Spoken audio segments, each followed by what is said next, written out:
അധ്യായം 16.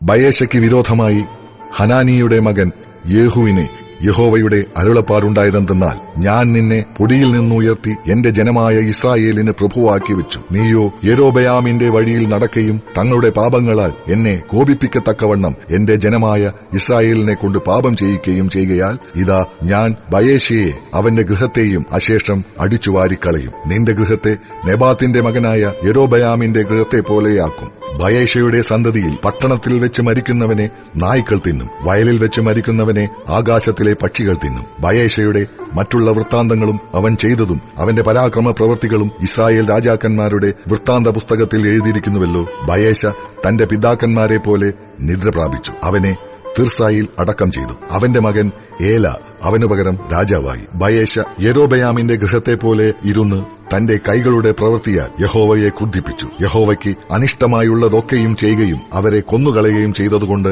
അവനും അവന്റെ ഗൃഹത്തിന് വിരോധമായി ഹനാനിയുടെ മകനായ യേഹൂ പ്രവാചകൻ മുഖാന്തരം യഹോവയുടെ അരുളപ്പാടുണ്ടായിരുന്നു. യഹൂദ രാജാവായ ആസായുടെ 26-ാം ആണ്ടിൽ ബയേശയുടെ മകൻ ഏല ഇസ്രായേലിൽ രാജാവായി തിർസായിൽ 2 സംവത്സരം വാണു.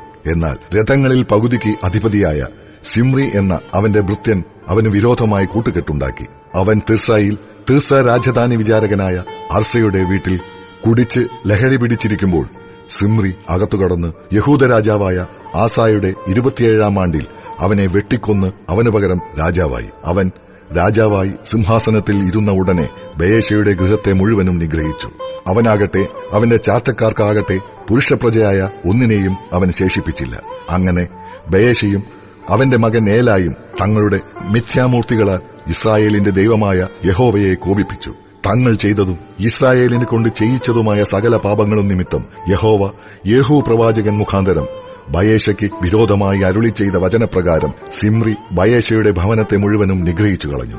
ഏലായുടെ മറ്റുള്ള വൃത്താന്തങ്ങളും അവൻ ചെയ്തതൊക്കെയും ഇസ്രായേൽ രാജാക്കന്മാരുടെ വൃത്താന്ത പുസ്തകത്തിൽ എഴുതിയിരിക്കുന്നുവല്ലോ. യഹൂദ രാജാവായ ആസായുടെ 27-ാം ആണ്ടിൽ സിമ്രി തിർസായിൽ 7 ദിവസം രാജാവായിരുന്നു.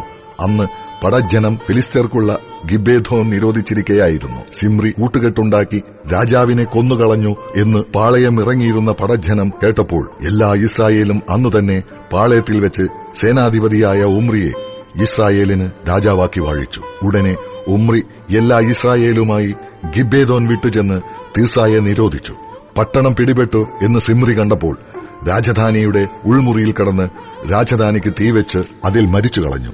അവൻ യൊരോബെയാമിന്റെ വഴിയിലും അവൻ ഇസ്രായേലിനെ കൊണ്ട് ചെയ്യിച്ച പാപത്തിലും നടന്നു. യഹോവയ്ക്ക് അനിഷ്ടമായുള്ളതും പ്രവർത്തിച്ചു. ഇങ്ങനെ താൻ ചെയ്ത പാപങ്ങൾ നിമിത്തം തന്നെ. സിമ്രിയുടെ മറ്റുള്ള വൃത്താന്തങ്ങളും അവൻ ഉണ്ടാക്കിയ കൂട്ടുകെട്ടും ഇസ്രായേൽ രാജാക്കന്മാരുടെ വൃത്താന്ത പുസ്തകത്തിൽ എഴുതിയിരിക്കുന്നുവല്ലോ. അന്ന് ഇസ്രായേൽ ജനം 2 ഭാഗമായി പിരിഞ്ഞു.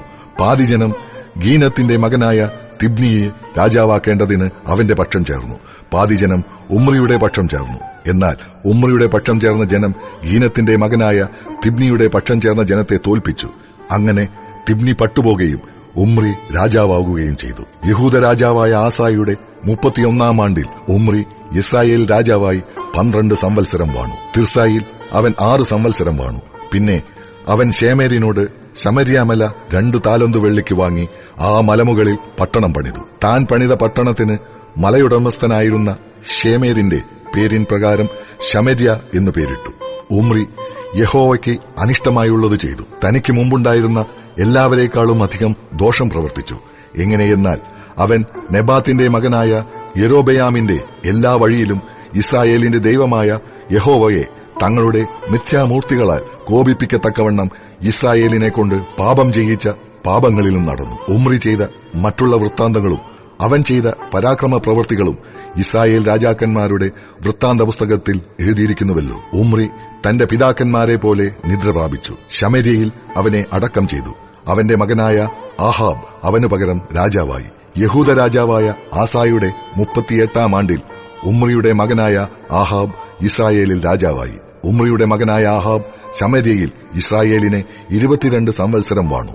ഉമ്രിയുടെ മകനായ ആഹാബ് തനിക്ക് മുമ്പുണ്ടായിരുന്ന എല്ലാവരെക്കാളും അധികം യഹോവയ്ക്ക് അനിഷ്ടമായുള്ളത് ചെയ്തു. നെബാത്തിന്റെ മകനായ യൊരോബെയാമിന്റെ പാപങ്ങളിൽ നടക്കുന്നത് പോരാ എന്നു തോന്നുമാറ് അവൻ സീദോന്യോ രാജാവായ എത് ബലാമിന്റെ മകളായ ഇസേബെലിനെ ഭാര്യയായി പരിഗ്രഹിക്കുകയും ബാലിനെ ചെന്ന് സേവിച്ച് നമസ്കരിക്കുകയും ചെയ്തു. താൻ ശമര്യയിൽ പണിത ബാലിന്റെ ക്ഷേത്രത്തിൽ അവൻ ബാലിന് ഒരു ബലിപീഠം ഉണ്ടാക്കി.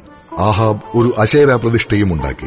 അങ്ങനെ ആഹാബ് ഇസ്രായേലിന്റെ ദൈവമായ യഹോവയെ കോപിപ്പിക്കത്തക്കവണ്ണം തനിക്ക് മുമ്പുണ്ടായിരുന്ന എല്ലാ ഇസ്രായേൽ രാജാക്കന്മാരെക്കാളും അധികം ദോഷം പ്രവർത്തിച്ചു. അവന്റെ കാലത്ത് ബേഥേല്യനായ ഹീയേൽ യെരീഹോ പണിതു. യഹോവ നൂന്റെ മകനായ യോശുവ മുഖാന്തരം അരുളി ചെയ്ത വചനപ്രകാരം അതിന്റെ അടിസ്ഥാനം ഇട്ടപ്പോൾ അവന് അബീറാം എന്ന മൂത്ത മകനും അതിന്റെ പടിവാതിൽ വെച്ചപ്പോൾ ശെഗൂബ് എന്ന ഇളയ മകനും നഷ്ടം വന്നു.